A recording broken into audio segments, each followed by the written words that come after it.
I'm John Hoy. I'm here today on behalf of the National Tax Limitation Committee and its chairman, Lou Euler, to present an award, the Tax Fighter Award, to Congressman Brian Bilbray for his work in Congress for many years, particularly in this last session of Congress.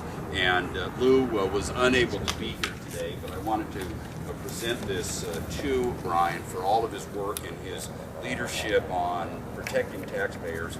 Greg's outlined it extremely well. We're grateful to you, and we're hope that we're going to send you back there and you'll keep fighting for all of us.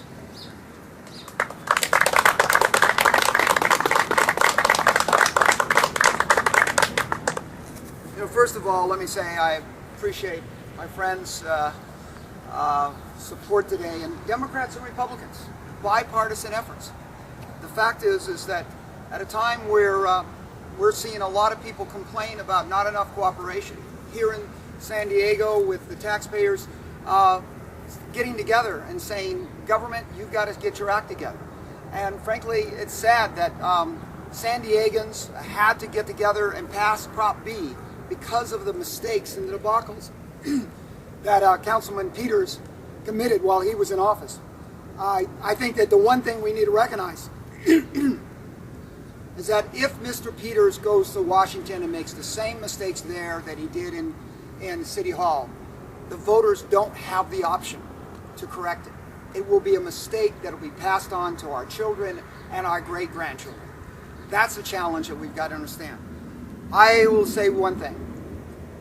Endorsements aside, working relationships where people work together to address issues like fighting high taxes, making sure services in government is more efficient and more effective, that we start looking at those that are in the government to change their way and improve their policies and their activity rather than always asking the taxpayer to pay more.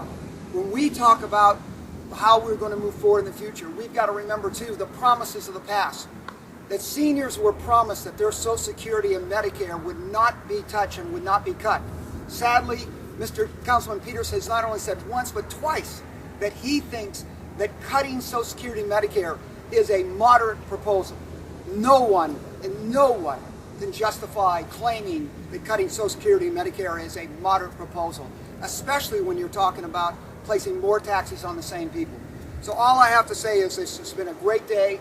This morning, the Coalition for Science just recognized me as one of 6 in the entire country at working at good science that will create jobs and be able to save lives, while we're making sure that if you really want to raise revenue in Washington, then help the business community prosper.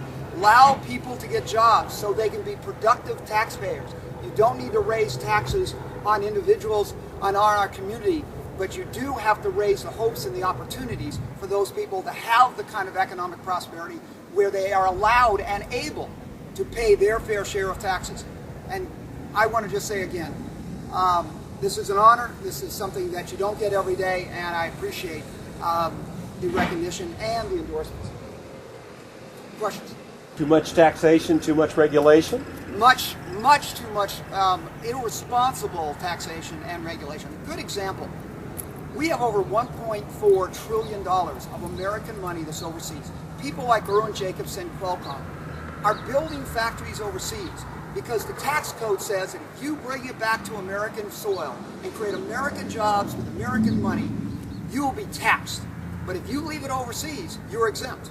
The fact is, there's no reason why we shouldn't bring this money back and allow it for R&D, research and development, things like medical research. We should be able to bring it back for construction. We should bring it back for manufacturing. Things that both sides agree need to be done. It's just one side wants to borrow from China to pay for it and steal from our grandchildren, where there's an opportunity to be able to actually use American money to do it.